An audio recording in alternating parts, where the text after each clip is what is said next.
বাংলাদেশের সঙ্গে ভারতের সম্পর্ক যতই রাজনৈতিক টানাপোড়েনের মধ্যে দিয়ে যাক, যতই দুদেশের মধ্যে কথার লড়াই বাড়ুক, বাস্তবের মাটিতে একটা বিষয় বারবার সামনে আসে। ভারতকেই প্রয়োজন হয় বাংলাদেশের। আর এবার সেই বাস্তবতার আরও একটা বড় উদাহরণ সামনে এলো রেলপথে। বাংলাদেশ রেলের জন্য আধুনিক মানের 19টা LHB কোচের একটা সম্পূর্ণ রেক তৈরি করে দিচ্ছে ভারত। শুধু কোচ তৈরি নয়, বাংলাদেশের প্রয়োজন অনুযায়ী নকশা বদলে, নিরাপত্তা বাড়িয়ে, যাত্রী সুবিধা যোগ করে এই রেক তৈরি করা হচ্ছে। প্রশ্ন হচ্ছে, কেন বাংলাদেশকে এত বিশেষভাবে তৈরি করে দেওয়া হচ্ছে এই কোচ? এটা কি শুধুই রেলের ব্যবসায়িক চুক্তি, নাকি এর মধ্যে লুকিয়ে আছে ভারত বাংলাদেশ সম্পর্কের আরো বড় কূটনৈতিক বার্তা? কারণ ঘটনাটা একটু গভীরভাবে দেখলে বোঝা যায়, রেল লাইন শুধু মানুষ বা পণ্য বহন করে না।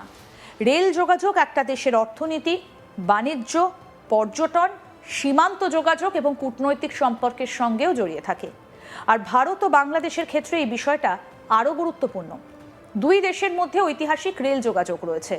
স্বাধীনতার পর দীর্ঘ সময় নানা কারণে সেই যোগাযোগ দুর্বল হয়েছিল, কিন্তু গত কয়েক বছরে একাধিক রেল সংযোগ এবং ট্রেন পরিষেবা পুনরুজ্জীবিত করার চেষ্টা হয়েছে।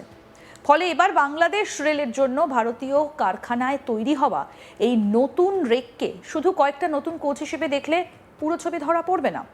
রেল সূত্রে যে তথ্য সামনে এসেছে তাতে রেল কোচ ফ্যাক্টরি বা RCF কাপুরথালা 12ই আগস্ট বাংলাদেশ রেলের জন্য 19টা LHB ব্রডগেজ যাত্রীবাহী কোচের প্রথম রেক রোল আউট করেছে।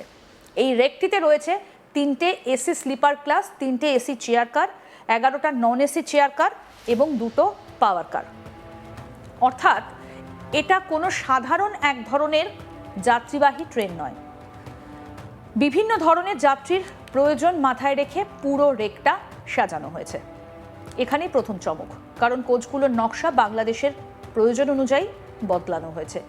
রাজ্যসভায় রেলমন্ত্রী অশ্বিনী বৈষ্ণব জানিয়েছেন, বাংলাদেশ রেলে যাত্রী এবং পরিচালনগত প্রয়োজনের কথা মাথায় রেখে বিশেষভাবে কোচগুলোর নকশা এবং বিভিন্ন ব্যবস্থায় পরিবর্তন আনা হয়েছে।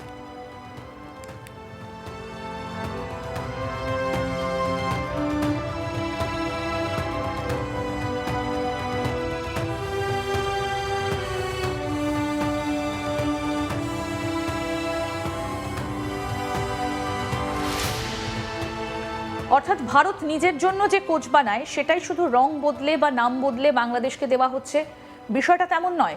বরং ব্যবহারকারীর প্রয়োজন অনুযায়ী প্রযুক্তিগত পরিবর্তনও করা হয়েছে। আর এই জায়গাটাই আসলে সব থেকে গুরুত্বপূর্ণ। একটা ট্রেনের কোচ তৈরি করতে শুধু ইঞ্জিনিয়ারিং জানলেই হয় না। যে দেশে সেটা চলবে সেই দেশের রেল ব্যবস্থা, যাত্রীদের অভ্যাস, বৈদ্যুতিক ব্যবস্থা, নিরাপত্তার নিয়ম, অপারেশনাল চাহিদা সমস্ত কিছু মাথায় রাখতে হয়। আর বাংলাদেশের ক্ষেত্রে ভারত সেই পরিবর্তনগুলো করেছে বলেই দাবি করা হচ্ছে। এখন একটু ভেবে দেখুন, এই কোচে যাত্রীদের জন্য কি কি থাকছে। থাকছে বিশেষ ধরনের রিক্লাইনিং চেয়ার, অর্থাৎ যাত্রী চাইলে একাধিক অবস্থানে আসন হেলাতে পারবেন। সঙ্গে স্টেইনলেস স্টিলের আর্মরেস্ট এবং ফুটরেস্ট। দীর্ঘ যাত্রায় যাত্রী স্বাচ্ছন্দ্যের জন্য এই ধরনের সুবিধে গুরুত্বপূর্ণ।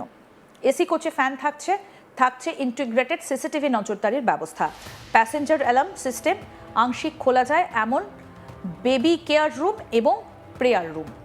এই বেবি কেয়ার রুম এবং প্রেয়ার রুমের মতো সুবিধা কিন্তু আলাদা করে নজর কাড়ে, কারণ এগুলো শুধু প্রযুক্তিগত বৈশিষ্ট্য নয়, এগুলো যাত্রীদের সামাজিক এবং সাংস্কৃতিক প্রয়োজনের সঙ্গে যুক্ত। অর্থাৎ কোচের নকশা করার সময় শুধু গতি বা নিরাপত্তা নয়, যাত্রীর দৈনন্দিন প্রয়োজনও বিবেচনা করা হয়েছে। কিন্তু এখানেই থামলে চলবে না। এই কোচগুলোর সব থেকে বড় প্রযুক্তিগত বৈশিষ্ট্যগুলোর মধ্যে একটি হলো EN 15227 ইউরোপীয় মানদণ্ড অনুযায়ী ক্র্যাশওয়ার্দি ডিজাইন। সহজ ভাষায় বললে, সংঘর্ষের মতো দুর্ঘটনা ঘটলে যাত্রীদের নিরাপত্তা বাড়ানোর লক্ষ্যেই কার বডির কাঠামোয় বিশেষ পরিবর্তন আনা হয়েছে। কোচের বডি শেলের নকশায় এই বিষয়টা মাথায় রাখা হয়েছে। রেল প্রযুক্তিতে এই বিষয়টা অত্যন্ত গুরুত্বপূর্ণ, কারণ দুর্ঘটনা পুরোপুরি বন্ধ করা সবসময় সম্ভব নয়, কিন্তু দুর্ঘটনা ঘটলে তার অভিঘাত কমানো যায় কিনা, যাত্রীদের সুরক্ষা বাড়ানো যায় কিনা, সেটাই আধুনিক রেল ইঞ্জিনিয়ারিংয়ের বড় লক্ষ্য। আমার কলিগ অনির্বাণ কি প্রতিবেদন তুলে ধরেছেন, দেখব।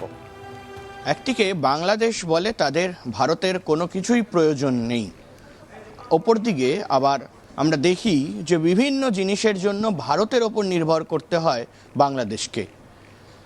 মূলত এই কথা কিন্তু বেশ প্রচলিত এবং দীর্ঘ 2 বছর ধরে বাংলাদেশ এবং ভারতের মধ্যে যে টানাপোড়েন চলছে, যে কূটনৈতিক সম্পর্কে যে একটা সমস্যা তৈরি হয়েছে সেটা আমরা দেখেছি এবং তারপর থেকে কিন্তু ভারত বিদ্বেষ সেটা কিন্তু অনেকটাই বেশি বেড়ে গিয়েছে বাংলাদেশে। কিন্তু এই মুহূর্তে দাঁড়িয়ে আমরা দেখেছি যে বাংলাদেশের সরকার, যে বিএনপি সরকার এবং তার পাশাপাশি কিন্তু ভারতের যে মোদী সরকার, তাদের মধ্যে একটা সম্পর্ক গড়ে তোলার চেষ্টা করা হচ্ছে। মূলত এই মুহূর্তে দাঁড়িয়ে ফের একবার ভারতের ওপরেই নির্ভর করতে হলো বাংলাদেশকে, তাও রেলওয়েজের জন্য। অর্থাৎ রেল যে কোচ বা রেল ট্র্যাক, সেই রেলের যে কোচ রয়েছে সেই কোচ এবার কিন্তু ভারতে তৈরি, অর্থাৎ আরসিএফ দ্বারা যে রেলওয়ে কোচ যেটা তৈরি হয় সেই ট্র্যাক এবারে যাবে বাংলাদেশে। বাংলাদেশের রেলকে সাহায্য করতে চলেছে ভারত। অর্থাৎ ইন্ডিয়ান রেলওয়েজ তারা আরসিএফের যে ট্র্যাক এই মুহূর্তে আমরা দেখি যে বিভিন্ন নতুন নতুন যে রেলের যে কোচ রয়েছে সেই কোচগুলোই কিন্তু এবার একেবারে যে ডিল হয়েছে জানা যাচ্ছে, মূলত যে রফা হয়েছে সেটা প্রায় 900 কোটি টাকার একটি রফা এবং প্রায় 200টি রেলের কোচ কিন্তু ভারত থেকে তৈরি হয়ে সরাসরি চলে যাবে বাংলাদেশে। এবং চণ্ডীগড়, পাঞ্জাব এইসব জায়গায় কিন্তু বিভিন্ন যে ফ্যাক্টরি রয়েছে রেলের, সেই ফ্যাক্টরিতেই আরসিএফ এই কোচগুলো তৈরি হচ্ছে। অর্থাৎ ইতিমধ্যেই যা খবর, যা 19টি কোচ মোট আপাতত কিন্তু বাংলাদেশে যাচ্ছে এবং সেই ট্রেনের যে কোচগুলি রয়েছে তার মধ্যে অবশ্যই একেবারে অত্যাধুনিক যে বিভিন্ন ব্যবস্থা, সেই ব্যবস্থা রয়েছে। একেবারে সিসিটিভি ক্যামেরা থেকে শুরু করে এসি কোচ, সিটিং কোচ এবং AC sitting coach, sleeper coach, এই ধরনের কিন্তু 19টি কোচ মোট এই মুহূর্তে রেডি হয়েছে এবং সেটা কিন্তু ডেলিভারি দেওয়া হবে বাংলাদেশকে। এবং বাংলাদেশের পাশাপাশি কিন্তু আমরা যেটা জানতে পারছি যে বাংলাদেশ থেকে বাংলাদেশ রেলকে আরও বেশি উন্নত করতে কিন্তু এবারে ভারত সাহায্য করবে এবং প্রায় 200টি কোচ কিন্তু যাবে বাংলাদেশে এবং প্রায় 900 কোটি টাকার একটি ডিল মূলত জানা যাচ্ছে। এবং তার পাশাপাশি আমরা দেখেছি যে বাংলাদেশের যে বিভিন্ন ট্রেন রয়েছে, সেটা ট্রেনের যে কোচ রয়েছে সেই কোচ খুব একটা বেশি উন্নত নয় এবং সেটা উন্নত মানের না হওয়ায় কিন্তু বিভিন্ন ধরনের সমস্যার মুখে পড়তে হয় যাত্রীদের।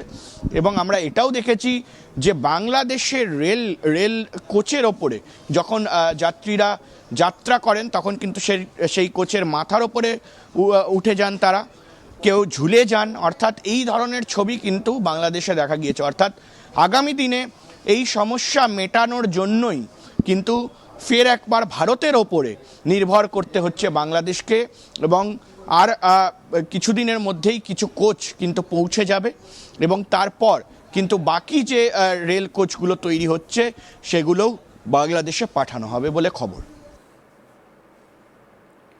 আরও আপডেট পেতে দেখতে থাকুন আজ তাক বাংলা, সাবস্ক্রাইব করুন।